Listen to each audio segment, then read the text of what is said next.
Bon, aujourd'hui on va parler de Player One.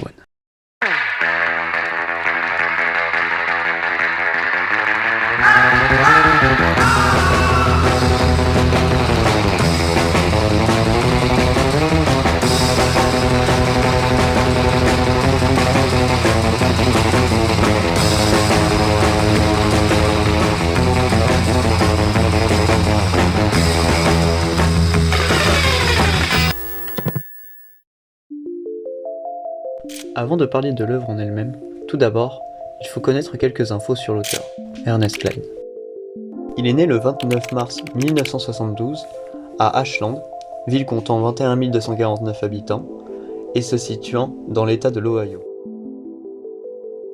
Ernest le dit lui-même que cela a été une chance pour lui de grandir dans les années 70-80, notamment car il faisait partie de la génération à avoir vécu l'âge d'or du cinéma, dont Hollywood et ses énormes productions, et la naissance des premiers jeux vidéo, et des premières consoles de jeux telles que la Atari ou la NES. En 2009, il finit le scénario du film Fanboys, une comédie de 1h30, reprenant énormément d'éléments de Star Wars, en les tournant au ridicule, sans être complètement satirique.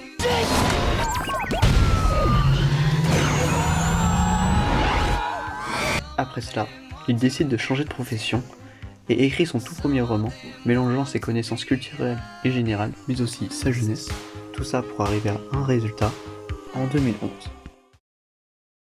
He gave us a place to go, a place called the Oasis.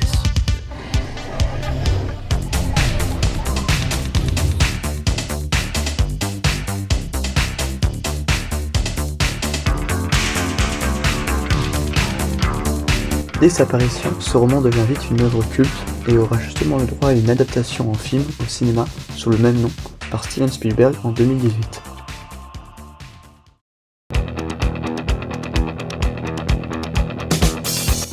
On y suit le personnage de Wade Watts, un jeune homme geek et fan de la culture populaire et des œuvres cultes des années 70-80, dans une réalité dystopique, mais où la réalité virtuelle règne en maître, servant d'échappatoire à la tristesse et le dégoût du faux monde. Car oui, dans cette œuvre, le vrai monde n'est pas le bidonville ou Habit Wade Watts, mais l'Oasis. Un monde virtuel créé par James Hallyday, malheureusement décédé. Mais avant de mourir, Hallyday a laissé un message qui a fait beaucoup de bruit dans le monde entier. Il explique avoir créé 3 épreuves, détenant chacune une clé, qui, dès l'obtention, donne un indice sur l'emplacement et la nature de la prochaine épreuve. Ces 3 clés réunies fournissent l'accès à l'Easter Egg, qui lui-même donne accès au contrôle total de l'Oasis. Wade, alias Parzival, et sa bande de bras cassés, Artemis, Aesh, Daito et Shoto, se mettent donc tous à la recherche des épreuves permettant d'avoir les clés, chacun dans son coin. Plusieurs péripéties s'ensuivent, dont l'apparition d'un antagoniste, Sorrento, un businessman patron de l'industrie, Yo, ayant des projets machiavéliques pour l'Oasis, dont des pubs. Il ira même tuer l'un des membres de la bande, Shoto, dans la vraie vie. Parzival récupère les 3 clés, notamment la première, en jouant à un jeu, plus précisément Donjons et Dragons, dans un jeu. Une fois toutes les clés récupérées, Parzival se dirige au château d'Anorak pour trouver le portail activable avec les 3 clés. Seulement, un gigantesque bouclier activé par Sorrento entoure le château pour empêcher Parzival d'obtenir l'Easter Egg. Alors Wade décide de se faire arrêter par Youl dans la vraie vie pour aller hacker et désactiver le bouclier de Sorrento, puis s'échapper et lancer un assaut contre Youl pour l'indépendance et la liberté visuelle de l'Oasis devant le château. Parzival est sur le point de rentrer dans le portail pour obtenir l'œuf, mais Sorrento active une bombe détruisant tout le monde présent sur l'Oasis.